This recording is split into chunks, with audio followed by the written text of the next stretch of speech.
Invito al primer panel a Francisco Durán, profesor del Departamento Académico de Ciencias Sociales de la PUC, a Geoffrey Canock, miembro del equipo directivo de apoyo y consultoría, a José Gallardo, director académico de Economía de la PUC. Por favor.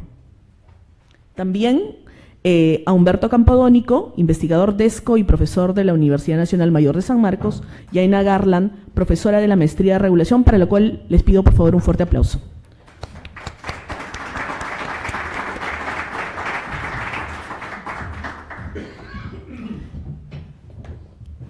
¿Sí?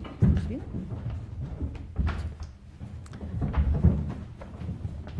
El panel lo vamos a organizar de la siguiente manera. Vamos a empezar con una presentación de Francisco Durán, justamente abordando el tema de mercados concentrados, una primera aproximación. Le voy a dar a Francisco unos 15 minutos más o menos para esta presentación, la cual va a ser seguida de reflexiones de Geoffrey Canock, de José Gallardo, de Humberto Campodónico y de Ina Garland. Entonces, sin más preámbulo, pasamos con Francisco Durán.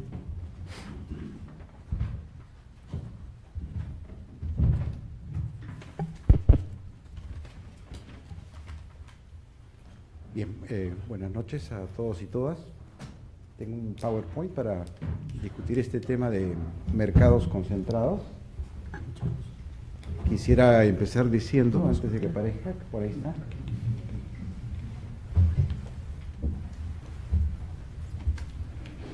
He escogido el color porque en octubre no hay milagros, pero de repente en un mes diferente quizás sí podamos tenerlos. Bien, entonces la primera lámina, por favor.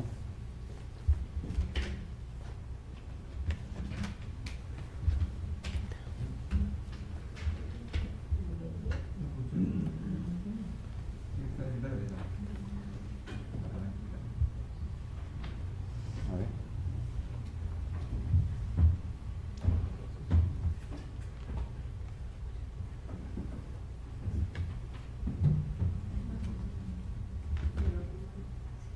Bueno, entonces puedes ir pasando, Verónica, las láminas. Bien. Empieza con una pregunta. ¿Por qué es importante para la sociología y la ciencia política el estudio de la concentración de mercados? Y creo que la respuesta es porque para la sociología es fundamental ver cómo se distribuye el poder económico para entender la estructura social y el comportamiento de los actores.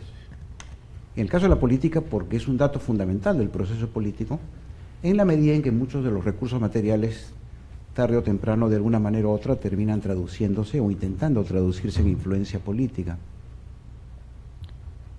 Bien. Ayer tratamos el tema de las APPs y este tema puede ser visto de un cierto ángulo. Y lo que vimos era que se trataba de una especie de solución para desarrollar obras de infraestructura mejor y más rápidamente, y que tiene algunos problemas. En el caso de mercados concentrados, creo que el ángulo, al menos el ángulo que yo presento, es diferente, porque más bien podríamos decir que se trata de un problema en el cual deberían buscar algunas soluciones. Bien, una primera aproximación que he hecho al tema de mercados concentrados es partiendo de lo siguiente. Nos preguntamos cuánto dominio de mercado, o market share, como se dice en inglés, existe en cada producto importante, a partir de lo que controla o domina la empresa líder, la primera. Y esta es una primera aproximación, muy primaria, muy inicial, pero a falta de otros estudios, creo que por lo menos puede permitir iniciar un debate. Sin embargo, no nos quedamos ahí, porque también vemos a grupos de poder económico, que son instituciones multiempresariales, donde puede tener concentración de mercado en varios productos de una misma rama y en varios sectores de la economía. Lo cual implica que estamos en una discusión de concentración más profunda y más compleja, que también tiene implicancias importantes, tanto tipo social como político. Las fuentes que hemos utilizado son las fuentes de las propias empresas, las memorias, pero también informes de clasificadores de riesgo y estudios de mercado sobre qué productos se venden más en los mercados. Y a partir de ahí hemos construido una primera base de datos panorámica de lo que es la concentración de mercados. Y lo que encontramos es lo siguiente: hemos identificado 12 sectores, van a ver la definición de esto, es un poquito arbitraria, considerando 54 productos entre bienes y servicios. Estos bienes y servicios impactan a grandes sectores de la población, pasando desde lácteos hasta llegar a la telefonía o la banca, y también en productos que son servicios básicos. Y un hallazgo importante en esta primera aproximación es que en el nivel de concentración de 49% o más de una empresa líder ocurre en la mitad de los llamados sectores que he estado estudiando. Y en el resto el nivel de concentración oscila como mínimo entre 20% y llega a un poquito menos de 49%. Esto ya de por sí indica que en la lista que presento, ¿no?, hay altos niveles de concentración. Uno podría profundizar el número de sectores y el mayor número de productos, pero hay límites de tiempo y recursos en la investigación, y creo que lo que hay aquí implica, o por lo menos permite, hacer un primer diagnóstico. Y también al hacer esta búsqueda nos damos cuenta de que hay importantes grupos de poder económico que comandan la economía en la sociedad, que son de los sectores más influyentes en una serie de políticas públicas, en el proceso electoral mismo. Y tenemos casos como el Grupo Romero, que tiene dominio de mercado en 28 productos y en varios sectores. A uno que es Bacus, que tiene prácticamente un dominio absoluto del mercado en la producción de cerveza. Y también a un supergrupo mediático, y voy a presentar la estadística que respalda esta afirmación, que es el Grupo El Comercio. Bien, en esta primera lámina, lo que tenemos en rojo son los alimentos, luego los lácteos en amarillo y las bebidas. Aquí, como ven, hay algunos productos, sobre todo de la empresa Licor, que es del Grupo Romero, donde el dominio de mercado llega más allá del 90%. Obviamente, la discusión pública, ¿no?, y la que nos interesa tiene que ver con el tipo de producto, ¿no?, porque si se trata de picantes, tú puedes decir, bueno, no compro lo que produce el Grupo Romero, ¿no?, y lo hago en mi casa, ¿no es cierto? Entonces, que tenga 98% implica que hay poca competencia, pero en todo caso no es un gran tema de preocupación pública. Sin embargo, si vamos a los cereales, vemos con preocupación en la cuarta columna altos niveles de concentración. En el caso del pavo entero, ¿no?, si nos preocupamos por la Navidad, hay un nivel de concentración considerablemente alto. Yendo a productos más importantes, el azúcar, tenemos un nivel mayor de concentración de una sola empresa o de dos empresas del mismo grupo de mayor a 50%. En alimentación popular, fideos también es bastante alto. Y así tenemos una serie de productos. El pollo, que ha dado lugar a algunas discusiones, el primer grupo, San Fernando o Ikeda, tiene este nivel de concentración. El caso de los lácteos es muy interesante porque una sola empresa prácticamente tiene un dominio en 4 rubros fundamentales, incluyendo más del 80% en leche evaporada, en yogurt y en leche pasteurizada, que es el Grupo Gloria. Y eso lleva a cuestiones que tienen que ver también con una serie de temas de interés público que después voy a señalar, pero que ustedes reconocerán si es que han leído los periódicos y seguido los debates sobre la alimentación popular y la información que el consumidor debe tener. En el caso de las cervezas, es un caso bastante avanzado en concentración, ¿no?, que es la empresa que dirigía el exministro Zavala, tiene más de casi 96%. Entonces ya no hay competencia seria, digamos, ¿no?, quedan unas cuantas cervezas artesanales. Bien, y hay otros casos importantes como las gaseosas y otros que considerar. Siguiendo con otros sectores de la economía, en retail tenemos un nivel de concentración interesante de tiendas por departamento, también en supermercados, que se está convirtiendo cada vez más para la clase alta y media, pero un poquito para la popular, formas de acceso a la compra de alimentos.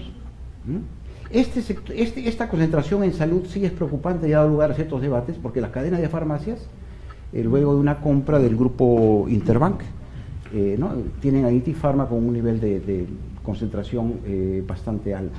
Después tenemos el caso de energía en gas, y aquí también, aunque es menor, ha habido varias cuestiones de políticas públicas respecto a este tema. En el caso de construcción, dos productos fundamentales, que es acero y cemento, están altamente concentrados en dos empresas. Bien, también tenemos en prensa, y vean lo que esto representa, pero después le voy a dar información más actualizada al respecto. Porque eso sí ciertamente tiene un tema más político, en la medida que la prensa o los medios tienen un impacto fundamental en el debate, en la deliberación pública. Y así seguimos. En el caso de telefonía, Telefónica, por ejemplo, tiene un muy alto nivel de concentración. Y también el sector financiero, aunque no pasa del tercio, sin embargo, estos son niveles, de lo que yo sé, mucho más altos que en otros países, y además tampoco está regulado. Bien. En el caso de los grupos, el grupo Rodríguez o Gloria tiene alto nivel de concentración en estos productos, pero a eso se añade azúcar. La próxima, por favor. Esto tiene que ver con compras. En menos de 10 años ha habido un proceso de compras de ex cooperativas, de empresas privadas, de participación en irrigaciones, y hoy llega a más de 80.000 hectáreas, cuando en realidad la empresa Gildemeister no llegaba a las 35.000 en la época anterior al 68. Sobre esto comentaremos más adelante. El Grupo Romero tiene niveles de concentración muy altos en alimentos y productos para el hogar, también en el sector financiero, y ahora en gasolina. Y lo menciono porque aquí ha habido, ya de por sí el Grupo Romero era grande en los años 90, se ha fusionado, asociado con el Grupo Nicolini, por el cual tiene su fuerza en fideos, harina, ¿no es cierto? Y después compró el Grupo La Fabril. Entonces aquí este alto nivel de concentración tiene que ver directamente con compras. En el caso del Grupo Bacus, ya mencionado, como se ve, aquí llega a más del 90% porque controla todo este tipo de marcas y empresas a nivel nacional. También se trata de compras sucesivas a lo largo de los años. Siguiente. El caso del Grupo El Comercio, esta es la información que tenía hace unos meses cuando estaba avanzando, y obviamente aquí el debate está en la compra de Pensa, ¿no? Ya tenía casi el 50% y de pronto pasa a tener un 29% más y eso genera un debate. Sin embargo, quisiera señalar la siguiente información. Esto viene de Apoyo Asociados, de Fitch Ratings, la acabo de conseguir de la internet, y resumo la información de la siguiente manera, ¿no? Que viene de la propia fuente. Tiene 83% de los ejemplares del país, 9 de los 12 principales diarios, participación en publicidad del 93%, y en la página web del comercio hay un portal de medios con 26 millones de browsers únicos. Es un nivel de concentración muy alto, incluso para estándares latinoamericanos. Bien, todo esto nos lleva a seleccionar algunos casos donde hay debates públicos, donde la concentración es problemática y requiere soluciones previa discusión técnica y el procesamiento político. En el caso de las tierras, creo que el caso más interesante es el de Olmos, porque son tierras del Estado, donde dos grupos, en realidad el Grupo Gloria y después Odebrecht, que es el que construyó las obras, termina concentrando una gran cantidad de tierras. El tema no impacta a Lima, pero uno va a Lambayeque y escuchará sobre esto una gran diversidad de opiniones. En el caso de alimentos procesados, ciertamente hay una cuestión de salud pública y habría que ver cómo la ley de alimentos saludables maneja o no el proceso de transparencia informativa. En el caso de la leche, ha habido varias quejas y demandas de los productores ganaderos y también en algún momento, aunque con menos insistencia, los productores de café. Después tenemos una cuestión del manejo de precios del gas. En el caso de atención al consumidor, esto lo debatimos poco, pero la Telefónica en particular, o los servicios de telefonía se caracterizan por tener un servicio bastante eficiente de atención al contribuyente, y hay reclamos de recargas o formas de pagos que preocupan mucho a la población. Y finalmente, los usuarios de tarjeta de crédito, hay cuestiones de transparencia informativa. Hoy día fui al banco de crédito, a la oficina de la PUC, y le pregunté sobre tarjeta de crédito, y me dio toda una serie de información, afirmando que había una oferta, y le dije, ¿y cuál es la tasa de interés anual? Me cambió de tema, ¿no? Y al final salí de la reunión sin que me informara. Eso es mi propia universidad. Y finalmente, y ya para terminar, algunas reflexiones. En primer lugar, creo que hay mercados concentrados, hay libertad de concentración, y esto en general tiene como efecto generar una asimetría de poder, y eso es lo que debemos corregir. En segundo lugar, vemos que en una evaluación del Estado en el mediano o en el largo plazo, que en realidad, entre comillas, deja ser y deja pasar, ¿no? Quizás deja pasar demasiado. Entonces uno podría parafrasear a Neruda en 10 poemas de amor y una canción desesperada, y decir que está como ausente. Yo supongo que esa línea sale de la canción Desesperada. Entonces necesitamos más Estado. ¿Qué Estado necesitamos? ¿Con qué instrumentos? ¿Cómo debe operar? Pero aquí, si no equilibramos este elemento, vamos a continuar con problemas. Hay una constatación también interesante, y sobre esto algo dirán los demás, que los organismos de sociedad civil hasta ahora muestran poca efectividad como para elevar sus demandas y lograr los correctivos necesarios, y habría que incentivarlos. Los grupos económicos tienen obviamente mayor acceso directo e indirecto al proceso de toma de decisiones, y al parecer hay una preferencia selectiva del Estado hacia ellos que es preocupante. Está muy monopolizado, habría que ver qué hacemos al respecto. No quisiera dejar de mencionar, ya para terminar, ideas como aquella que es no hay que afectar el clima de inversión, o primero la inversión privada, o la inversión privada es base de todo, porque me parece que genera una serie de distorsiones en la orientación del Estado que debe responder primero al interés público. Entonces hay que debatirlas. Debemos ir también más allá de la economía y más allá de lo técnico. Este es un debate que no solo compete a estos campos, hay una preocupación en otras ramas de las ciencias sociales, y hay que tener mucho cuidado que lo llamado conocimiento, los informes, tengan este carácter de información neutra de conocimiento, ¿no?, que muchas veces es cuestionable. Y finalmente, que la cuestión aquí no es solo qué reforma proponemos en el Estado, qué instrumentos legales necesitamos. Creo que debemos discutir tanto el poder de la ley como la ley del poder. Muchas gracias. Ok. Muchas gracias, Francisco. Agradecemos a Francisco por esta primera aproximación a este problema público. Tenemos realmente un problema público, ¿no? Y le doy pase ahora a Geoffrey Cano, que va a hacer ahora una aproximación empírica a la concentración del mercado. Tienes 10 minutos, Geoffrey. Muchas gracias, Giselle. Muchas gracias, Rami, por la invitación, organizado de gobierno. Realmente hace mucho tiempo que no participo en eventos académicos. Bueno, comentaba, estaba agradeciendo realmente, de verdad, que me haya invitado. Hace mucho tiempo no participo en eventos académicos, y la verdad que me divirtió mucho releyendo textos de cuando estaba estudiando, como el libro de Carlos Malpica, Río del Perú, que fue un referente en su momento, muy mediático también, donde llamó la atención sobre este tema de grupos económicos.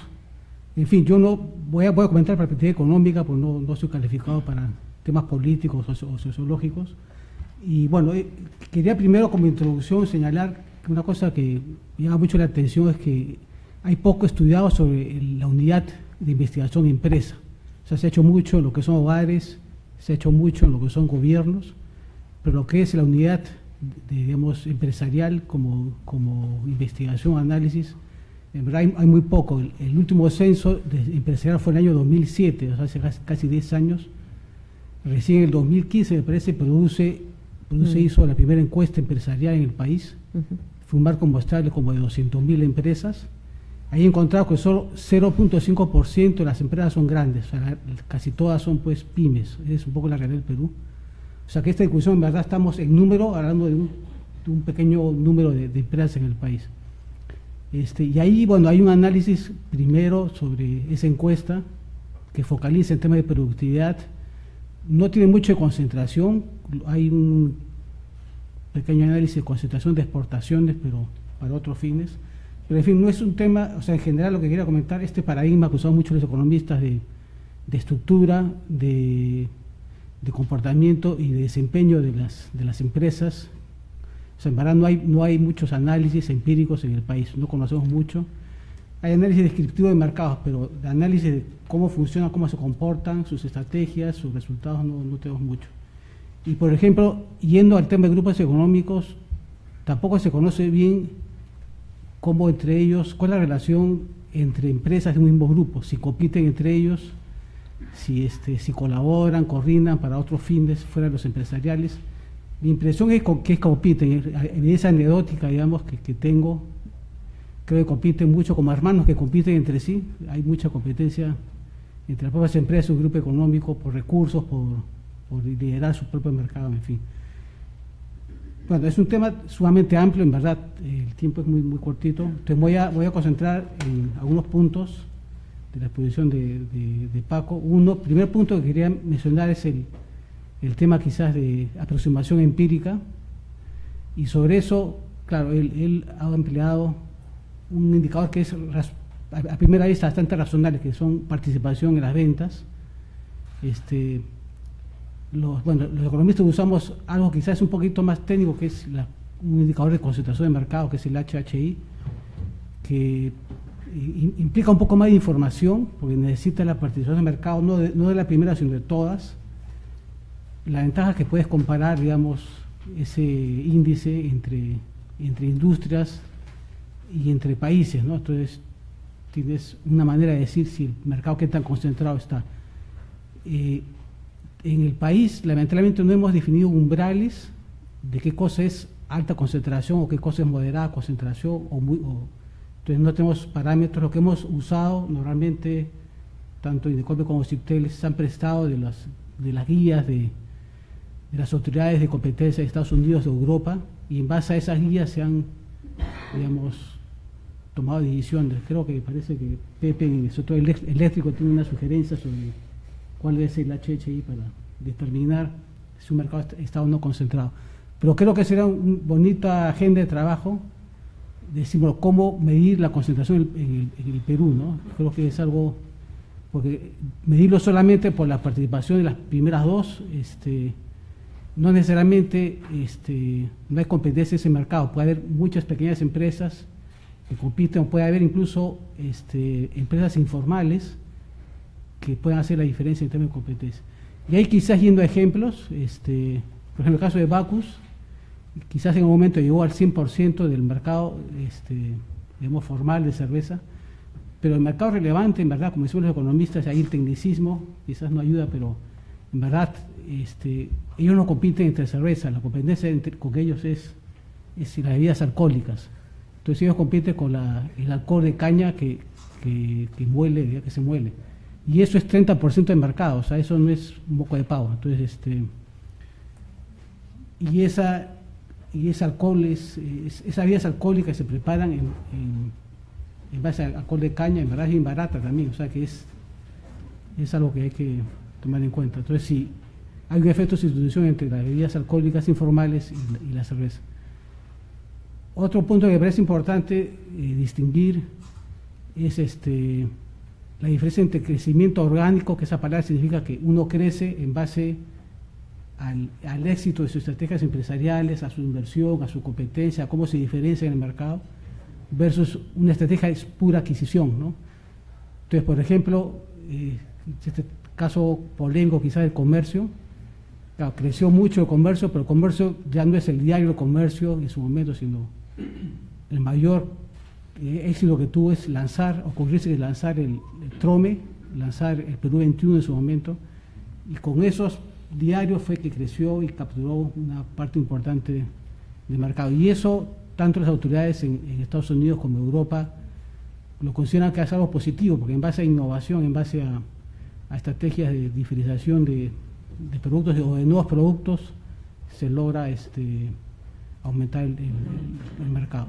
Entonces esa es una diferencia importante. Otro ejemplo, por ejemplo, Alicorp, cuando lanzas un nuevo producto como mayonesa, claro, la mayonesa era un producto casero, se nos ocurrió lanzar la mayonesa industrial.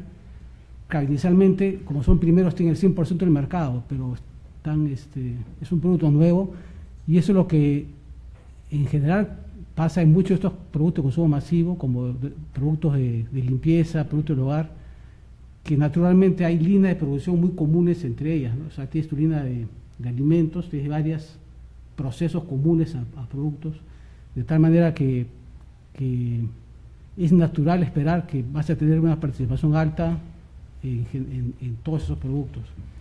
Entonces, lo clave es mirar, un poco contestando la pregunta si es un problema público, yo diría primero, bueno, en la constitución del país es un problema público si uno abusa de la posición de dominio, o sea, no es, la concentración en sí misma no es un problema público.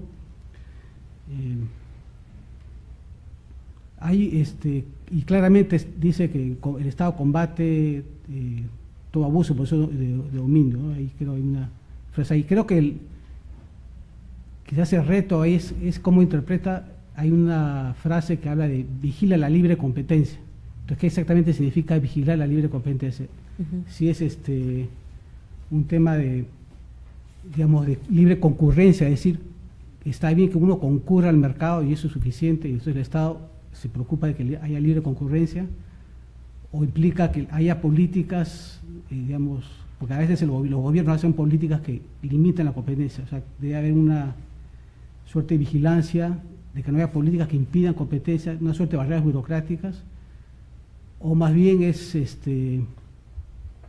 decir que si uno se concentra, aumenta las barreras a la competencia y por tanto eso no estaría bien. Entonces, por tanto, la vigilancia debería incluir también los actos de concentración. Entonces, es un debate, creo que siempre lo pongo ahí.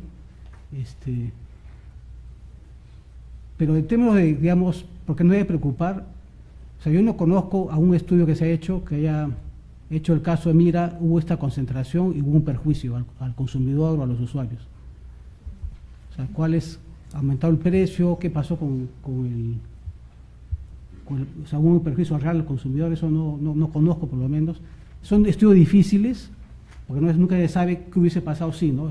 Nosotros hicimos el contrafactual, pero uno ve antes versus después, por ejemplo, el precio de estos productos de consumo masivo, que uno ve la serie de tiempo, han tenido una tendencia de precio real a la baja. Claro, hay otros factores que pueden explicar eso, por eso digo que es difícil concluir, pero no veo una cosa clara de que mira, se concentró Bacus y cómo subió el precio de la cerveza o cómo han subido los precios de tales productos, o sea, no he visto. Y simplemente, bueno, ya el tiempo es muy cortito, pero quería cerrar con el ejemplo de Gloria, porque Gloria se ha vuelto que la hacen callejón oscuro, digamos, pero en verdad lo que se ha hecho con la leche evaporada es un ejemplo, yo creo que extraordinario de éxito, en el sentido que una empresa que hace muchos años fue, como se comentaba, de capital multinacional, tradicional, fue adquirida por el emprendedor en su momento, y con el tiempo estamos exportando leche que no tenemos ninguna ventaja comparativa de exportar leche. O sea, la productividad de leche en el país es bajísima. Sin embargo, en realidad lo que exportamos no es la leche, sino exportamos, digamos, tenemos un tamaño de planta enorme por el mercado, digamos, de poca penetración de energía eléctrica, y luego tenemos ahora energía barata por el gas, y tenemos, en fin, tenemos ventajas competitivas en la parte industrial, yo diría, y lo que se está haciendo es exportar a nicho de mercado. En realidad, en otros países se consume leche evaporada como para uso de repostería, no para consumo masivo. Entonces, Perú, con la experiencia que tuvo de tantos años produciendo leche evaporada, ya podemos realmente exportar, ¿no? En fin, en resumen, yo creo que no hay un problema público, y si hubiese un problema público, creo que las autoridades, tanto Indecopi o CIPIL en su caso, con las herramientas para intervenir en los casos de abuso de funcionamiento. Ok, gracias. Agradecemos mucho a Geoffrey Canoc por haber gracias por haber respetado el tiempo. Y bueno, nos ha planteado varias preguntas, ¿no? Cómo medir la concentración en el mercado del mercado en el Perú. Él plantea que no estamos ante un problema público. Vamos a darle pase a José Gallardo, quien va a desarrollar algunos aspectos conceptuales de la concentración de mercados, y también le damos un espacio de 10 minutos. Sí, buenas tardes. Bueno, primero que nada agradecer a Rolando por la invitación, y la verdad que muy contento de ser parte de este panel con investigadores, economistas, investigadores en general, que cuando empecé mi carrera los escuchaba siempre. Y también quería comentar de partida que Rolando, como explicó el día de ayer, lo que ha hecho la Escuela de Gobierno es encargar algunos documentos que acompañen, digamos, esta discusión. En el caso de ayer, hay un documento que ha escrito Alonso Patti Benavente sobre las APPs, y en el caso de este panel había encargado hacer una revisión de qué es lo que dice la economía sobre este tema, y es un trabajo que he hecho con Marcia Ruiz, y es de los que les quiero comentar. A ver, un poco para ilustrar la revisión de la literatura, si pensáramos en una encuesta, ¿no?, donde nos dieran varias opciones, donde la primera opción fuese la concentración es positiva, la segunda opción es la concentración no tiene efectos, La tercera opción sería la competencia, tiene efectos negativos pero pequeños. La cuarta, la concentración tiene efectos negativos no negligibles, y la concentración tiene efectos negativos muy serios. Una revisión de la literatura lo que nos dice es que más o menos cualquiera de estas puede ser, porque depende del caso, ¿no? Eso es una, digamos, una conclusión global de lo que se encuentra. Y ya para ir a los elementos, digamos, que deberían como guiar una reflexión sobre el tema, lo que uno encuentra es de que en los estudios de industria, en lo que es el análisis de las estructuras de mercado, hay un concepto que aparece como central en la literatura y tiene que ver con los costos hundidos. O sea, la competencia imperfecta, las industrias donde hay pocas empresas, debe ser abordada a partir del estudio de los costos hundidos. Son costos irrecuperables de magnitud que son necesarios incurrir, digamos, para estar en estas industrias. Y lo que la literatura distingue de partida es como que hay dos grupos de industrias, ¿no?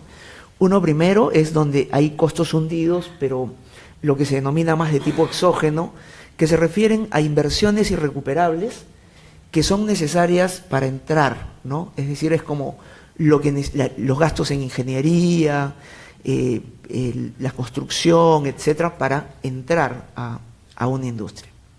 Es un tipo de industria. El otro es industrias donde la configuración de costos hundidos es más sofisticada, más compleja.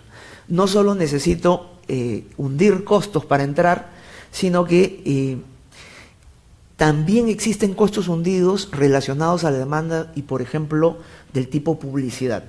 Industrias donde se invierte muchísimo en publicidad. Entonces, ¿qué nos dice la literatura de estos dos tipos de industrias? En el primero, en realidad, de que lo importante es el mercado, la dimensión del mercado. Cuando el mercado es relativamente pequeño, las industrias tienden a estar muy concentradas. ¿Por qué razón? Porque como hay que hundir costos para entrar y todavía el mercado es pequeño, entonces la industria necesita que crezca el mercado para que la desconcentración ceda. Muchas industrias son así. Pero existen otras industrias donde más bien el crecimiento de la demanda no hace que la industria se desconcentre, ¿no? Y ¿por qué razón? Porque cuando crece la demanda, la manera de absorber ese crecimiento de la demanda es con publicidad, ¿no? Entonces, este segundo tipo de industrias permanece concentrado. Por ejemplo, esto puede ser la industria de la telefonía móvil, puede ser la industria bancaria, lo que son las administradoras de fondos de pensiones, la industria cervecera y otras industrias donde la publicidad es importante. Entonces, sobre esta primera tipificación, podríamos tener dos conclusiones absolutamente distintas. En el primer tipo de industria, en realidad la concentración se ve como el resultado natural de un mercado que todavía no crece. Y entonces uno lo que tiene que hacer nomás es esperar que cuando el mercado crezca, aparezcan más empresas y más competidores, ¿no? Entonces por ahí no se ve un tema de política pública o de preocupación. En el segundo tipo de industria sí se identifica una necesidad de mirar con mayor profundidad el tema. ¿Por qué? Porque estamos hablando de concentración persistente. El mercado crece, pero la industria sigue concentrada. Entonces, en este segundo caso podríamos poner un primer ejemplo que motive por qué es necesario mirar la concentración. Esta sería la problemática de la industria de fondo de pensiones, ¿no? El reciente. Ustedes deben saber que en los últimos años se ha emitido normatividad en el sentido, por ejemplo, de la disponibilidad del fondo de pensiones en el momento mismo de la jubilación. Hay otra normatividad que dice, además, posterior, que uno puede disponer de parte de los fondos de pensiones, pero para construir una vivienda. Y esto claramente es un despropósito porque el ahorro previsional es para asegurar, digamos, ingresos a lo largo de todo el ciclo de la vida de una persona. Bien, ¿qué puede haber pasado para que lleguemos a esta normatividad? A estas normatividades que son claramente cuestionables desde un punto de vista técnico. Yo creo que una desatención de la concentración. Ha habido cuestionamientos consistentes a la alta concentración de la industria y asociada a un desempeño subóptimo. En particular, a varios analistas les preocupaba que las administradoras de fondos de pensiones fueran muy pocas, que tuviesen altísima rentabilidad y que esto no conversara con las pensiones que tenían los afiliados. Si hubiésemos atendido el tema de la alta concentración y de la persistencia de la concentración, o sea que esto no iba a cambiar, tal vez hubiésemos entrado con herramientas que podrían venir de la regulación de los servicios públicos, ¿no? Cosas que, por ejemplo, enseña ENA, Pepe Tábara, ¿no? En los cursos de regulación. Cuando una industria es muy concentrada, hay un abanico de posibilidades, ¿no? Técnicas ahí para hacer políticas públicas. Uno primero es mirar por qué la contestabilidad no está funcionando. A veces ocurre que hay que separar algunos segmentos de la industria y potenciar aquellos donde la competencia es posible, ¿no? Una segunda opción, cuando esto no funciona, es generar competencia por el mercado, ¿no? El tema de subastas. Una tercera opción de política es crear una industria mixta, ¿no? Ya tengo operadores privados, pero se pone un operador público para generar dinamismo y competencia en la industria. Y uno cuarto es la regulación. Si uno mira en detalle estas cuatro opciones, ¿cuál hubiese sido el mejor para tener un desempeño razonable en la industria de AFPs, pero además evitar estas normas que vinieron después y que terminan siendo en el largo plazo muy dañinas? De repente hubiese sido óptimo ir directamente al tema regulatorio, porque lo que se cuestionaba era la alta rentabilidad de las administradoras.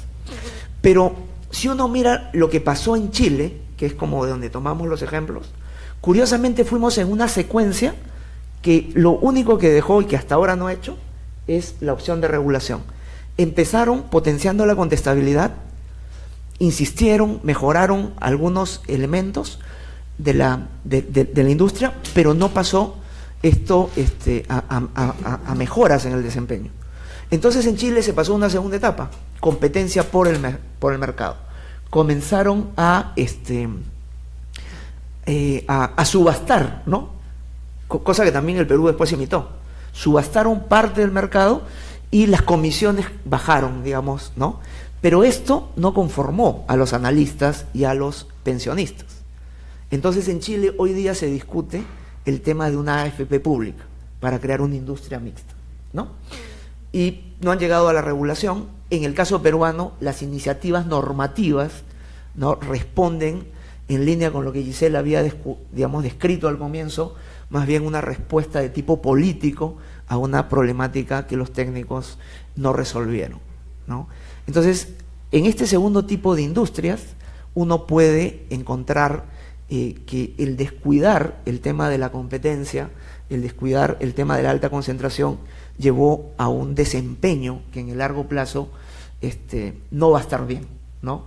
Revertir las normas que ha dado el Congreso me parece que va a estar bastante complicado.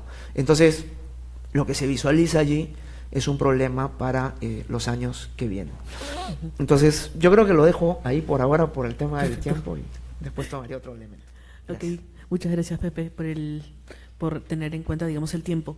Ahora vamos a invitar a Humberto Campodónico a comentar un poco estas aproximaciones, digamos, desde Francisco Durán, Geoffrey Canock y Pepe Gallardo, digamos, a la concentración de mercados. ¿Estamos ante un problema público o no? ¿Qué tal? Buenas noches. Yo agradezco la invitación que se me ha hecho por parte de la escuela para compartir con ustedes algunas reflexiones, ¿no?, acerca de este tema tan importante. Yo sí quisiera decir que, de entrada, que este es un tema de política pública, clarísimo, ¿no? Yo quiero dar algunas cifras sobre el país más importante del mundo en este tema, que es Estados Unidos. Solamente para decir cifras del Census Bureau, tomadas por The Economist, en un artículo que se llama Too Much of a Good Thing, demasiado de una buena cosa, del 26 de marzo del 2016, donde dice que todos los sectores, las 4 primeras firmas del mercado, en el 97 tenían el 26% del mercado y en el 2012 tienen el 33%. Information and Technology tenía 40 en el 97, ahora tiene 47. Manufactura de 42 a 44. Transporte de 30 a 42. El retail de 25 a 40. Finanzas y seguros del 27 al 38. Y dicen una cosa, acá hay una gran desigualdad, un problema muy grande. Y analizan Trump y todo lo que tiene que ver con los temas ligados a la desigualdad. Y luego hay otro artículo del 27 de julio del 2017 que dice los mercados no competitivos de Estados Unidos, que se basa en un estudio de Gutiérrez y Filipón, que estudia el índice, el IHH, y dice que era para toda la industria 0.15% en el 85, o sea, digamos 1.500 y luego 1.900 en el 2015, una gran subida. Pero cuando se ajusta para la inversión cruzada de diferentes dueños, sube de 0.28 en el 85 a 0.5 en el 2012, ¿no? Entonces constata que hay una concentración cada vez mayor, ¿no? Y tocan también un tema que ha tocado acá Pepe, que es el tema de la eficiencia, ¿no? O sea, a partir de la regla de Q, de Tobin, ¿no es cierto?, cuánto es que te da la inversión en algo, ya. Y lo que dice es que no hay mucha inversión en Estados Unidos, que está bajando, que la eficiencia incluso está bajando y tienen diferentes problemas, la productividad no aumenta, etcétera. Entonces, lo que quieren decir es que muchas de las grandes empresas, al adueñarse con su posición de mercado, se vuelven flojas, dice, lazy, tal cual. Yo les he dicho dónde está, le he puesto la fecha, la pueden volver a chequear. Y entonces aquí hay un problema que redunda en poca inversión, en ineficiencias y en desigualdad. Y yo pienso que ese es un primer tema bien importante. El segundo tema tiene que ver con, bueno, el tema de la concentración. Aquí ya se ha dicho, lo ha dicho Paco, también lo ha dicho Jeffrey, o sea, en el sentido de que nosotros en nuestra Constitución y en toda la legislación no se condena la posición de dominio, sino el abuso de la posición de dominio. Por lo tanto, un monopolio puede existir como tal, la Constitución dice que no lo fomenta, pero puede existir, ¿no? Pero mientras que no abuse de la posición de dominio, no es un problema, por lo menos constitucional, legal, etcétera. Y con eso se mueve también el Indecopi, ¿no? Entonces, acá el tema es que esto es un planteamiento que lo adoptamos en los años 90, que lo han adoptado también otros países, pero no, por ejemplo, Estados Unidos y la Unión Europea. En Estados Unidos y en la Unión Europea, habiendo un control de fusiones y de adquisiciones ex ante, o sea, antes que se produzca, lo que ellos muy simplemente dicen es, nosotros no queremos que ustedes como firmas tengan posición de dominio para que ni siquiera puedan abusar, ¿no? O sea, antes de que puedan abusar, yo les corto acá, y el famoso ejemplo es el de AT&T hace muchos años, o la compañía La Bell fue, ¿no? La obligaron a dividirse y se crearon muchas baby bells, porque las fusionaron en varias para que no tengan poder de mercado. Por lo tanto, son enfoques, todos son debatibles, todos teóricamente tienen su sustento, etcétera. Pero para mí, desde el punto de vista acá, ya hemos llegado a un nivel en que ya hemos debatido bastante. Yo no estoy de acuerdo con Jeffrey cuando dice que no hay discusiones sobre, o sea, que no hay estudios. Hay estudios, acá les hago estudios del Ministerio de Salud, donde el Ministerio de Salud demuestra la concentración que ha habido, ni siquiera o sea, en las farmacias, y después de precios, cómo los precios han aumentado con respecto a los precios unitarios. Eso en ese mercado, luego en GLP, luego en el gas, luego en o sea, hay muchos estudios. Entonces yo creo que este tema de alguna manera ya está agotado, o sea, de repente no en la academia, ¿no? Pero ¿qué cosa es lo que tenemos? La OCDE, ahí donde nosotros queremos llegar, ¿no?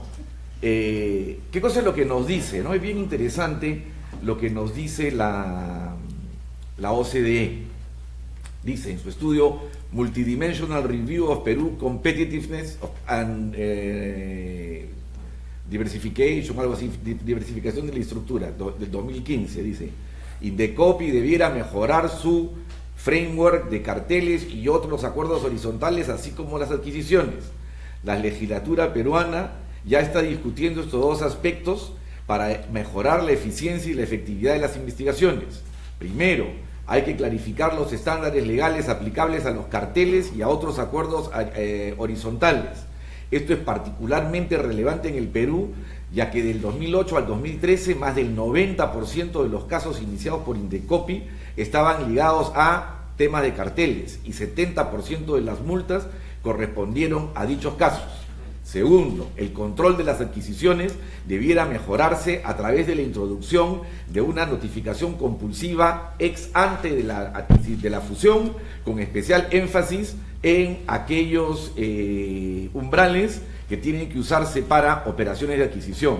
El número creciente de fusiones y adquisiciones en los últimos años llama a un marco institucional mejorado para estas operaciones.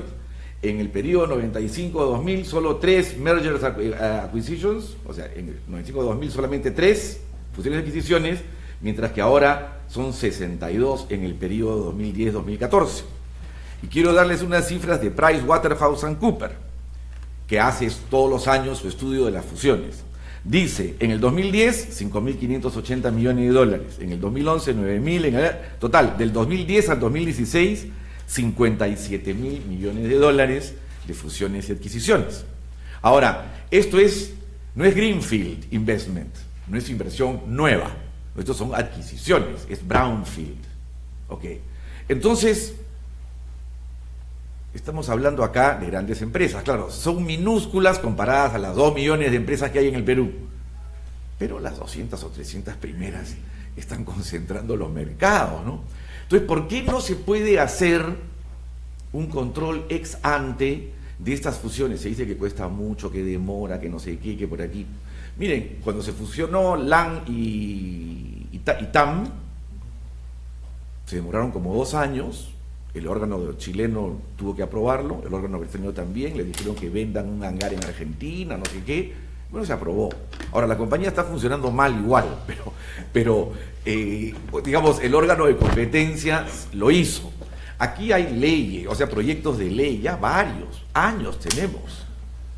Entonces, es como un poco la discusión sobre el cambio climático, ¿no? Hay quienes dicen, hay académicos de universidades de primera línea del Ivy League que dicen que no hay prueba de que los humanos tengan responsabilidad en el cambio climático. Ya, hay. Entonces yo me puedo apoyar en esos estudios académicos como Trump y decir, no hay cambio climático, pues, no fastidien. Pero la evidencia pues nos dice que sí hay cambio climático y que por lo tanto hay que actuar en consecuencia, hay un marco mundial, el convenio de Naciones Unidas, etcétera, ya, en eso. Entonces, a mí me parece que ese tema ahí es fundamental. Y yo quisiera simplemente terminar con, digamos, algunas recomendaciones o por lo menos un planteamiento. ¿Por qué no discutimos un poco también sobre el Indecopi? ¿No es cierto? La manera bajo la cual está planteando los temas, yo creo que ha avanzado mucho, tiene planteados hacer más estudios, tiene un problema de presupuesto. Yo pienso que eso es un tema fundamental porque el Indecopi hay que fortalecerlo. Pero en el Indecopi, por ejemplo, se dice en este mismo estudio de la OCDE que tiene poco presupuesto para estudios, ¿ya? El último estudio que yo conozco sobre IHH en el Perú es el de Jorge Chávez, Maximixe, en el año 2006, que lo publicó para un montón de ramas, ¿no? El IHH, eso existe. Y si después han habido fusiones de adquisiciones por 57.000 millones de dólares, eso no ha retrocedido, pues eso más bien ha avanzado, ¿no es cierto? Hay más concentración. Entonces, por ejemplo, yo quisiera preguntar acá, de repente alguien me puede decir, ¿cuántos estudios de mercados hace Indecopi al año? Y de mercados importantes, ¿no? Telecomunicaciones, el agrícola, el farmacéutico, no sé, otros. ¿Por qué no podemos hacer por lo menos el estudio de mercado con ciertos parámetros para saber si se puede o no se puede, si se ha habido concentración, si no la ha habido. Yo, desde mi punto de vista, apoyo que haya un control ex ante. Hay varios proyectos de ley, ahora sé que se ha presentado uno primero por Jaime Delgado, luego Johnny Lescano, uno que no me gusta nada, el de Lescano, pero bueno, ahí está. Ahí me dicen que Jorge del Castillo va a presentar otro proyecto. Bueno, el tema está maduro. Esto es una cuestión política. Es una cuestión de decisión política. Me parece que desde ese punto de vista, entonces, mi planteamiento es ese, que se apoya a Indecopi, que haya más estudios de mercados y que haya un control ex ante de las fusiones. El proyecto de Jaime Delgado tiene muchísimas explicaciones sobre el hecho que eso se puede dar. Gracias. Ok, gracias Humberto. Ahora le damos pase a Ena Garland para que también nos haga unos comentarios sobre lo planteado. En primer lugar, muchas gracias por la invitación. Agradezco a Rolando por la invitación a la Escuela de Gobierno. Y yo quería dividir mis comentarios en dos partes. Uno, respecto a lo que es la relación entre la estructura de los mercados y su desempeño. Y la segunda parte ya con respecto a lo que sería la concentración de mercado y las políticas de defensa de la competencia.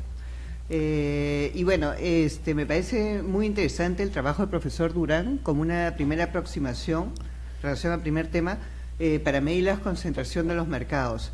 Y en eso sí coincido con lo que dijo Jeffrey y Pepe, en el sentido de que acá en el Perú no se han hecho propiamente lo que se llaman estudios en los cuales del modelo que conocemos bien los economistas, que es estructura, conducta y desempeño. Entonces, ¿cómo la estructura afecta el desempeño en diversos mercados? Por ejemplo, una estructura, y concretamente lo que más nos interesa, bueno, el tema que más nos interesa a los economistas, que es los mercados concentrados implican precios más altos para los consumidores o no. O sea, no hay ese estudio, por ejemplo, para comparar sectores y comparar industrias, y me parece que sería bastante interesante que se desarrollara desde el punto de vista académico este tema. Y yendo ya al tema de la relación entre la estructura y y el desempeño de los mercados, bueno, como se ha mencionado en esta mesa, lo ha mencionado la mayor parte de los expositores, para medir la concentración de mercado en general, los economistas utilizamos el índice de Herfindahl-Hirschman, lo utilizamos desde el punto de vista académico y se utiliza también para realizar análisis de competencia. Y ese es el indicador que se utiliza básicamente a nivel internacional. Se utiliza también con umbrales. Los umbrales acá son básicamente los que se usan en Estados Unidos por el Departamento de Justicia para lo que son las fusiones horizontales. Y este umbral es lo que nos permite decir, por ejemplo, si la concentración de mercado en un mercado implica que las empresas pueden ejercer poder de mercado o no. En los estudios que se podrían hacer, por ejemplo, académicamente para comparar diferentes sectores o dentro de una industria, es la idea del análisis dinámico de la concentración de mercado. ¿Por qué? Porque si nosotros nos fijamos solamente en el indicador, en el IHH en un periodo, estamos viendo una visión estática. Pero ¿qué está pasando realmente en ese mercado? Ese mercado está aumentando en su concentración, se está desconcentrando, es bien volátil. Estos cambios en la variación nos permitirían, por ejemplo, evaluar cuáles son las razones por las cuales ese mercado es concentrado. Y lo que nos decía acá Pepe, por ejemplo, pueden ser razones de costos hundidos. Hay diferentes tipos de barreras a la entrada. Y de repente algunas de esas barreras a la entrada son barreras que impone el mismo Estado. El Estado que restringe la competencia, y la restringe por razones de repente políticas, de intereses económicos, de grupos económicos. Entonces el mercado puede ser concentrado justamente por barreras a la entrada que, si uno realiza un análisis, por ejemplo, y esto sí está directamente ligado a políticas públicas, ¿cómo podemos desconcentrar o ayudar a reducir la concentración en ese mercado? Bueno, por ejemplo, eliminando ese tipo de barreras a la entrada impuestas por el Estado o de repente generado por conductas anticompetitivas. Esto, por otro lado, un mercado puede ser muy concentrado, como la telefonía móvil, que es lo que muestra el estudio que ha hecho el profesor Gallardo, y sin embargo tener una intensidad competitiva bastante alta. Entonces, no necesariamente el hecho de que el mercado sea concentrado implica que no sea bastante competitivo. Hay mercados bastante concentrados que no son competitivos, hay otros mercados bastante concentrados que pueden ser competitivos. Y además, dicho sea de paso, no tiene que ser un mercado desconcentrado competitivo. Podemos tener un mercado desconcentrado, las empresas se ponen de acuerdo, forman un cartel y coluden en precios. Y ahí tenemos las empresas en un mercado desconcentrado actuando como si fueran un monopolio. Ahora, ¿qué tipo de política pública, por ejemplo, podemos implementar con estos estudios? Bueno, Indecopi tiene, ha aprobado lo que se llama una guía de estudio de mercado, esto en coordinación con la OCDE, la Organización para la Cooperación y Desarrollo Económico. Indecopi hace tiempo tiene la función de abogacías de la competencia. ¿Qué significa abogacía de la competencia? Hace un estudio profundo de un mercado y ve cuáles son por qué ese mercado no es más competitivo. Ahora con esta nueva guía de estudios de mercado se van a seguir los lineamientos que establece la OCDE, y la idea es hacer estudios profundos de mercados específicos, hacerlo público y transparente también. Es decir, parte de la guía es publicar antes por qué se considera que se requiere estudiar un mercado en particular, qué problemas de competencia parece que existen en ese mercado, y publicar, someter el estudio a comentarios del público en general y ver qué políticas públicas se podrían tomar a raíz de esos estudios. Entonces, sí me parece que es importante desde el punto de vista para políticas públicas el estudio de la estructura de los mercados y su desempeño, en concreto en términos competitivos. Yendo ahora al segundo tema, que es la concentración de mercado y las políticas de defensa de la competencia, en concreto con respecto al abuso de posición de dominio, internacionalmente, y esto se aplica para los temas de control de fusiones, como para los temas simplemente conductas anticompetitivas. Para poder determinar la posición de dominio en un mercado, se tiene que definir un mercado relevante. El mercado relevante no se define sobre la base de clasificaciones industriales, no es posible. ¿Por qué? Porque para definir un mercado relevante hay que ver los sustitutos por el lado de la demanda, los sustitutos por el lado de la oferta, y eso no está en las clasificaciones industriales. Entonces, por otro lado, también hay que definir el mercado geográfico. Podemos tener un mercado concentrado que parece a nivel nacional, en ciertas regiones puede ser bastante desconcentrado, o de repente podemos tener un mercado que es desconcentrado a nivel nacional y en ciertas regiones tiene un monopolio. Entonces, si nosotros queremos hacer un análisis, por ejemplo, sea para control de fusiones o sea para abuso de posición de dominio, tenemos que primero definir lo que es ese mercado relevante. Una vez que definimos esos mercados relevantes, ahí donde empezamos con los indicadores de concentración y vemos si la empresa evaluada tiene posición de dominio o podría tener posición de dominio, ¿ya? Y no basta con la participación de mercado, se requieren otros indicadores. Por ejemplo, si existe poder compensatorio por parte de los consumidores. Básicamente, competencia, ¿qué es lo que implica posición de dominio? Es una definición bastante más estricta de lo que implica el poder de mercado. Posición de dominio implica que la empresa puede actuar de manera unilateralmente, o sea, con prescindencia de sus competidores, de sus compradores, de sus clientes. Y esto también nos lleva al tema de la posición de dominio. El hecho de que, por ejemplo, en los controles de fusiones, en el Perú tenemos control de fusiones en el sector eléctrico, pero en otros controles de fusiones internacionalmente, no necesariamente se prohíben las fusiones en las cuales hay posición de dominio. Se prohíben, se puede poner condicionamientos, o sea, el problema, ¿no? O se pueden separar. Entonces, el tema es bastante más complejo. Internacionalmente, en las políticas de defensa de competencia, los que tienen las leyes de defensa de competencia de los diferentes países, es que la posición de dominio en sí no se penaliza. O sea, no es ilícito tener posición de dominio. ¿Por qué? Porque la posición de dominio puede ser por eficiencias, puede ser por tecnología, puede ser por un mejor proceso. Y eso lo vemos bastante en el sector tecnológico, ¿no? Tenemos empresas que son bastante concentradas en el sector tecnológico, pero esta concentración va evolucionando en el tiempo. Puede existir preocupación ahora, por ejemplo, en el caso de Google, se le ha sancionado en la Unión Europea, pero se le ha sancionado por abusar de su posición de dominio. Y eso es lo que se sanciona, o sea, lo que se sanciona es el abuso de la posición de dominio.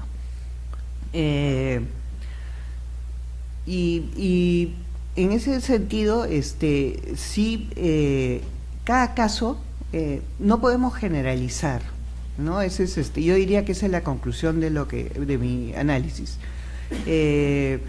Sí puede ser un problema de políticas públicas, mercados concentrados, en el sentido, por ejemplo, por un lado, por el desempeño en términos de los precios, aunque en el Perú las leyes de la defensa de la competencia se remiten exclusivamente a prácticas exclusorias, es decir, prácticas que dañan el proceso competitivo, no a prácticas explotativas, pero desde el punto de vista, por ejemplo, de repente este desempeño de los precios, ¿qué es lo que está haciendo? O sea, ¿a qué se debe? A barreras a la entrada que pueden ser eliminadas por políticas públicas.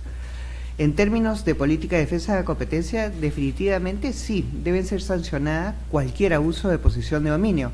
Y sí, Indecopi tiene recursos bastante limitados. Para darles una idea, la Comisión de Libre Competencia, que ve todos los carteles, el abuso de posición de dominio, las audacías de la competencia, las tarifas de los puentes, en total, tiene 21 personas. Entonces, sí hay un presupuesto bastante limitado y, bueno, es un tema. Bueno, muchísimas gracias. Ok, Ina, muchas gracias. Un aplauso, por favor.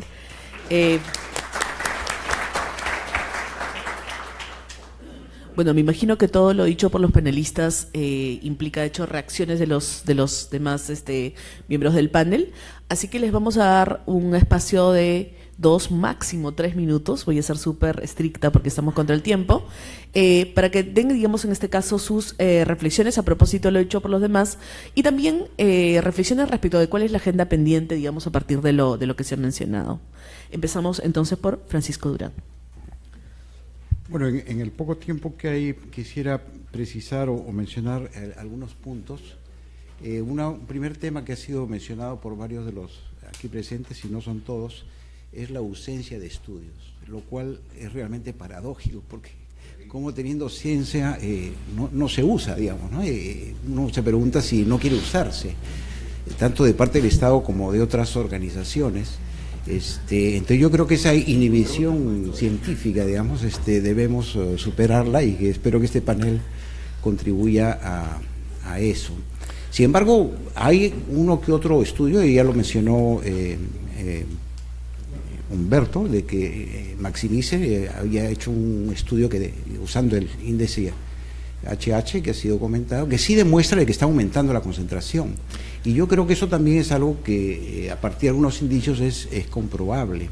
Y esta concentración, alguna de la cual tiene impacto negativo, creo que eso no se puede negar, y yo señalaré algunos casos, está creciendo, porque hay libertad de concentración, y solo se previene cuando se abusa, pero si tú dejas concentrar, obviamente te vas acercando cada vez más a una situación en la cual se llega al abuso de posición de mercado. Si a eso se suma la falta de activismo, digamos, regulatorio y fiscalizador, y la falta de estudios, entonces comenzamos a llegar a un punto como el que señalaba Humberto, que ya, digamos, se hace bastante evidente la necesidad de discutirlo y también de ser más proactivos. En los casos que yo he estudiado, creo que un elemento central es las fusiones y adquisiciones, digamos. ¿Por qué tiene tal poder de mercado el Grupo Romero, el Grupo Lindley, Bacus, incluso el Grupo El Comercio, el Grupo Gloria? Básicamente han tenido la libertad de fusionarse o adquirir empresas, digamos, sin que el Estado haya intervenido en el proceso, y eso ha causado un nivel de concentración mayor. En el caso del comercio, creo que es el caso más preocupante desde el punto de vista político. Y quisiera señalar que, si bien es cierto que ha tenido gran éxito, en el caso del Trome ha merecido distintos elogios internacionales, habría que ver la última compra, digamos, ¿no? Y cuáles son las razones por las cuales absorbió el grupo Epensa, y si eso, desde el punto de vista económico, que es uno de los que hay que discutir, no es el único, realmente ha terminado siendo un éxito, ¿no? Más bien tengo la impresión, por la información que hay, que fue comprado por razones de tipo político, ¿no?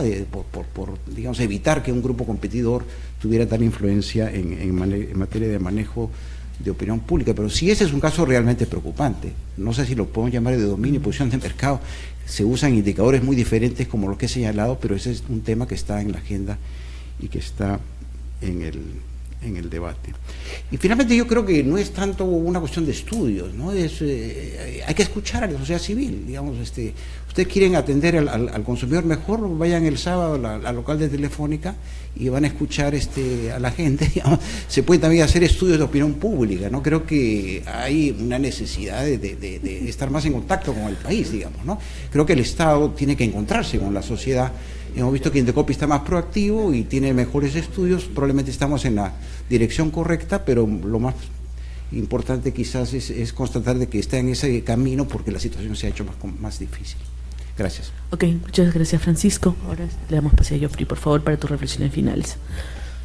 No, realmente da para conversar muchísimo. Yo quisiera quizás retomar el ejemplo de la educación superior como un ejemplo para enfatizar que creo hay que tener un enfoque caso por caso, ¿no? O sea, hace 20 años, 25 años, en verdad la competencia en el mercado de educación superior era bastante limitada, había un consorcio relativamente cerrado, entonces era muy difícil el acceso a la educación superior.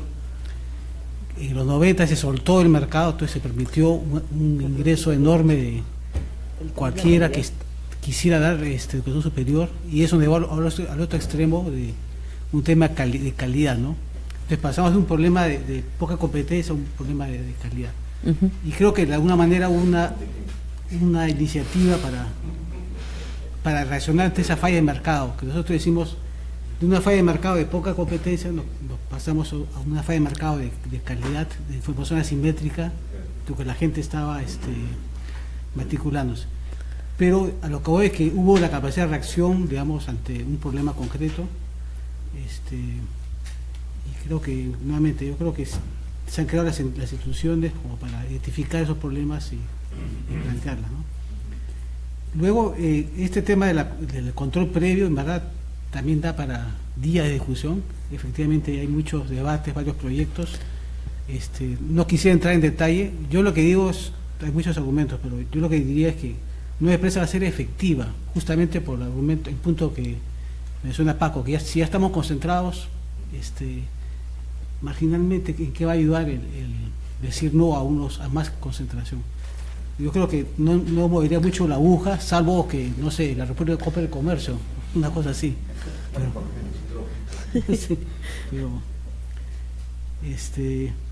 y sobre el caso del comercio, bueno, bromas aparte, el caso del comercio creo que me parece interesante. Claro, no sabemos qué hubiese pasado si hubiese habido el control previo, pero creo que de alguna manera lo que sucedió en la realidad, que ellos pactaron que la línea editorial, o sea, los contenidos, quedaban en manejo de los antiguos dueños del capital, y eso probablemente hubiera sido la misma decisión que hubiese tomado una autoridad regulatoria en otro país, es decir, permitir la fusión, pero bajo condicionamiento, en este caso, que la línea editorial se mantenga en su sitio, ¿no? No se quite esa línea editorial del mercado. Pero en fin, eso es especular, pero creo que lo que se mencionó de los condicionamientos de estos controles pueden ser importantes. En fin, ahí creo que lo dejo, porque sí, la verdad es interminable. Muchas gracias, Geoffrey. Ahora le damos pase a Pepe Gallardo. Sí, un poco para continuar en lo que estaba. Entonces, un primer tema que nos dice por qué darle una mirada a este tema de la concentración venía de esta literatura de la persistencia de la concentración, ¿no? Pero también hay otras áreas de la economía que han llamado la atención, o otras áreas de la propia organización industrial, sobre la necesidad de estar muy atentos con este tema. Dentro de la misma organización industrial, y un poco distinguiendo, porque lo que dijo Ena es una preocupación permanente estar mirando las barreras que son creadas desde el lado del Estado, ¿no? Eso está muy bien. Pero en la literatura de organización industrial también se habla de las barreras creadas también por la conducta estratégica, ¿no? Contratos de largo plazo, manejar la capacidad, la alocación con fines estratégicos. Esa es una segunda área que nos dice que tenemos que mirar el tema de la concentración. Hay dos áreas más que son una, la teoría de la regulación y la teoría del desarrollo, que nos hablan de un tema muy interesante por el cual también mirar la concentración, pero es medio al revés. Los técnicos típicamente piensan, si esta es la realidad observable, cuál es, digamos, la política pública que va a hacer que esto mejore. Desde la teoría de la regulación y la teoría del desarrollo se identifica la causalidad inversa. Muchas veces la concentración crea intereses muy grandes que además lo que hacen es, tienen incidencia en la formulación de políticas públicas, ¿no? Es decir, el problema de agencia común identificado por Bernhard Holmström y llevado a la política pública por Dixit, por ejemplo, nos habla más bien de una burocracia que está sometida a, digamos, los incentivos de diversos principales. Y los principales son las partes interesadas con influencia. Entonces, hay un conjunto de temas en la literatura económica, diferentes áreas, y dentro de la propia organización industrial, diferentes temas, que nos dicen, este tema hay que mirarlo. Uno puede hacer una reflexión de lo importante que es la competencia. Por ejemplo, la tecnología móvil realmente se manejó en todo el periodo de la posguerra, ¿no? Sin embargo, para que llegue a ser un aporte en la sociedad, y hoy día todos sabemos de qué tanto nos ha cambiado la vida esto, y para mejor, en realidad se tuvo que pasar por este episodio de las Bells, ¿no? Que fue una decisión también ahí de dividir a la AT&T. Entonces, hay, digamos, varios ejemplos en la reforma estructural inglesa de lo importante que fue la competencia para que la reforma en telecomunicaciones y electricidad también se tradujera en mejores precios, mejor calidad de servicios. Entonces, eso es en términos de la literatura. Reaccionando a dos temas, el primero, una cosa que había comentado Paco, el tema entre el índice de concentración y el tema de la participación, que él basa su análisis en la participación. Los índices de concentración son realmente la manera global de medir, y eso es lo correcto. Pero por los niveles que ha mostrado, uno podría inferir algunas cosas. El IHH, por ejemplo, es un índice que es la suma de las participaciones elevadas al cuadrado, ¿no? Es la participación ponderada por la participación.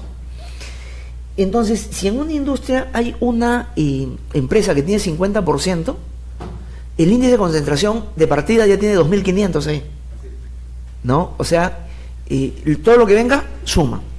Entonces, habría que ver allí, y en línea con lo que había dicho Jeffrey, busquemos un umbral que nos haga sentido, ¿no? Ver cómo una participación nos puede sugerir un tema. Y lo otro, una reacción a lo de ENA, efectivamente me parece que lo que dice ENA es relevante. Hay que distinguir entre el nivel de la concentración y los cambios en la concentración.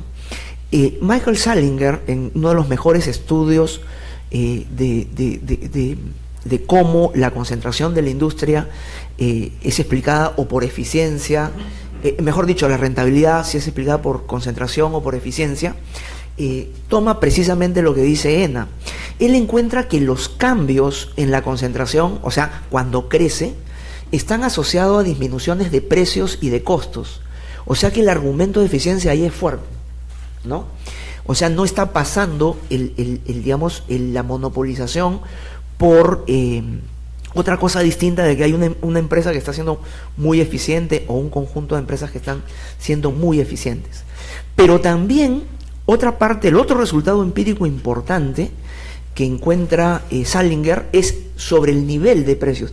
Y encuentra lo que dice Humberto, que las industrias que, digamos, sin mirar los cambios, están muy concentradas, suelen tener mayores niveles de precios. Y uno lo puede ver, por ejemplo, y comprender con lo de Uber, ¿no? Cuando Uber ha entrado, todas las rutas de Lima, en los taxis seguros han bajado en 4 soles, ¿no? Entonces, si hay que distinguir estas dos cosas, viene desde la literatura empírica, y yo creo que es clave para tener mejores políticas públicas. Entonces, un resumen podría ser, si es importante, es un tema de políticas públicas, mirar los temas de concentración, definitivamente sí. desde la literatura económica. ¿Se tienen que sacar implicancias globales de la concentración? Definitivamente no. Hay que mirar caso por caso y estamos muy avanzados en economía en el sentido de las metodologías que se tienen que aplicar, y yo creo que muy bien nos había comentado algo Jeffrey y Ena sobre eso. Ok, Pepe, muchas gracias. Le vamos a dar pase entonces a Humberto Campodónico por 3 minutos. Les pido por favor ajustarse al tiempo. Gracias.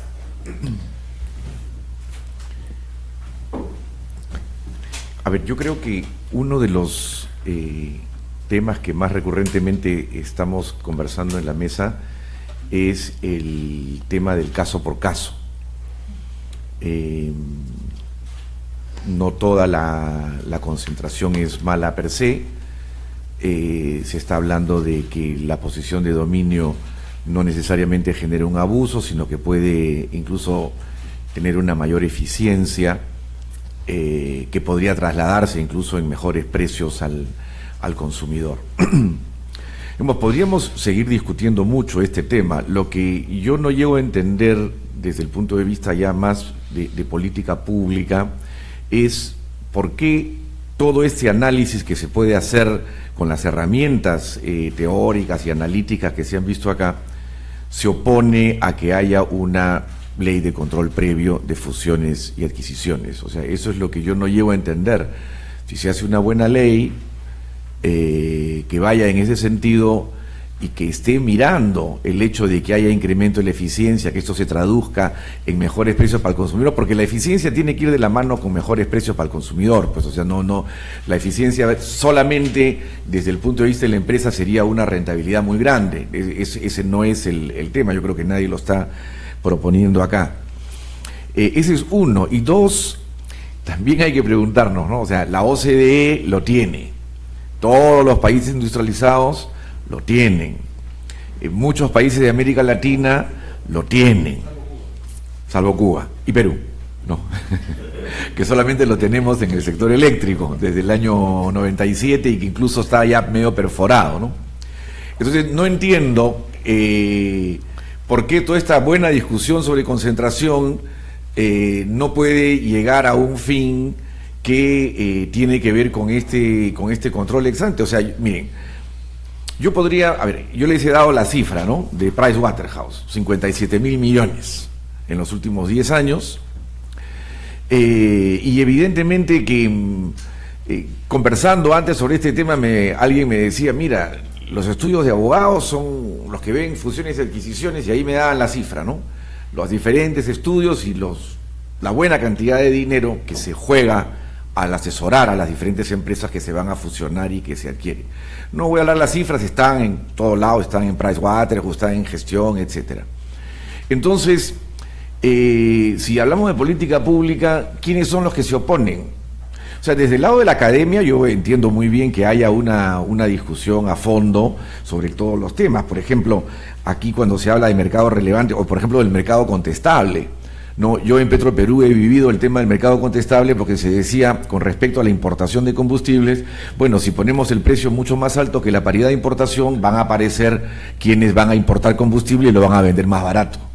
Es una cosa es hablar, vamos a ver si van a poner tanques, etcétera, para traer combustible por una sola vez o por 2 veces, mientras no se supone que hay precios por parte de Repsol y de Petroperú que están por encima. O sea, está bien, el mercado es contestable, teóricamente cualquiera puede traer su gasolina, pero del dicho al hecho hay mucho trecho. No es muy fácil armar toda una infraestructura para competir con 2 grandes que ya están en el mercado y que pueden ser, evidentemente, en política de precios, ¿no?, algo paquidérmicos, eso es evidente. Entonces, también ahí.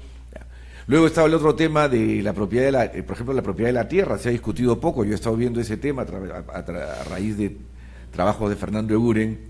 Bueno, pues la concentración de la propiedad de la tierra, los paradigmas cambian, ¿no? Pero acá hubo una reforma agraria, la más radical de América Latina, y se redujo la propiedad de la tierra a 300 hectáreas. Ahora, ¿cuánto hay? 50.000, 60.000 hectáreas, por gloria hasta más, creo, 70.000, ¿no? Entonces, es buena, es mala, per se. El criterio no puede ser político, aquí tiene que mezclar eficiencia, competitividad, empleo, precios, etcétera. Pero yo creo que lo que mencionaba incluso al inicio, lo que se discute en Estados Unidos, esta cuestión del incremento de la desigualdad a raíz del incremento de la concentración, ¿no? Y los problemas sociales que eso tiene. Y termino simplemente volviendo a poner el tema, ¿no? Si queremos ser un país que va ascendiendo en la escala mundial, si queremos una diversificación productiva, si queremos ingresar al club de los países ricos, industrializados, si ustedes ven las recomendaciones que le hacen a Chile, Chile incluso tiene más concentración empresarial que Perú, más que nosotros. En el doing business ahí está más atrás que nosotros en ese tema. Y las recomendaciones a Chile por parte de la OCDE son muy grandes, igual que las que le hacen a México, ¿no? Y que nos van a hacer a nosotros y que le están haciendo a Colombia. Entonces, si ellos, que son de alguna manera aquello a lo cual quisiéramos llegar o algún tipo de imagen, entonces yo ahí encuentro problemas para que haya una oposición o para que no se pueda avanzar con una muy buena contribución de la academia, con todo lo que se ha dicho acá, a un tema de control previo de fusiones y adquisiciones. Gracias. Muchas gracias, Humberto. Le damos pase para cerrar esas reflexiones finales a Ena Garland. Tienes 3 minutos, Ena, por favor. Gracias. Bueno, yendo de nuevo a los comentarios sobre los estudios ya concretos y específicos acerca de sectores, por ejemplo, y cuáles son los problemas que podrían tener estos sectores en términos de competencia. Las barreras a la entrada, cuando se analizan, y es verdad lo que dijo Pepe, no solamente son barreras impuestas por el Estado, pueden ser producto de la conducta estratégica de las empresas y pueden ser también conductas anticompetitivas, pueden ser diferentes niveles de la cadena de valor. Entonces, un estudio profundo del mercado, por ejemplo, con un análisis de competencia, podría identificar todo esto. Y además estos estudios que se hacen en términos para hacer abogacías de la competencia y en lineamiento de lo que se hace en la OSDE. En el caso de Indecopi, por ejemplo, Indecopi puede, en el extremo, y está en la ley, recomendar regulación económica. Porque también hay el tema de que hay sectores en los cuales puede haber mercados sin regulación económica y competitivos, y hay otros mercados en que por las características de los costos hundidos, por ejemplo, se requiere una regulación económica, los monopolios naturales. Entonces, ese es un tema. Ahora, si nosotros analizamos el control de fusiones, ¿no? Conceptualmente, el control de fusiones internacionalmente se aplica para fusiones horizontales y fusiones verticales, no se aplica para conglomerados. Entonces, por ejemplo, si nosotros vemos conglomerados, es decir, un grupo económico como se ha analizado, que tiene diferentes, que controla diferentes sectores, por ejemplo, alimentos, energía, prensa, bueno, el control de fusiones no analizaría eso, porque analiza un mercado en específico, el mercado relevante, y se aplica en concreto a lo que son concentraciones verticales y horizontales. En el Perú, en realidad, sí seguimos teniendo este control de concentraciones en el sector eléctrico y, por ejemplo, este año hay 2 casos. Y los umbrales que se han determinado son participación de mercado. La OCDE en general, y eso es algo, no recomienda utilizar participación de mercado como un umbral para evaluar control de concentraciones. Recomienda utilizar valores, o sea, valores de ventas, valores de ingresos, y valores bastante altos, porque los países que hay control de concentraciones en general, por ejemplo, en Estados Unidos y en Europa, el 95% de las solicitudes de concentración simple y llanamente no son analizadas por la agencia de competencia, porque considera que no es necesario, que no puede tener algún potencial efecto anticompetitivo o que reduzca la competencia. Entonces, ese es un tema importante para cualquier potencial política pública. Y nuevamente, las 21 personas de Indecopi también ven estos casos de control de concentraciones en el sector eléctrico, y con eso quisiera terminar. Muchas gracias, Ena. Bueno.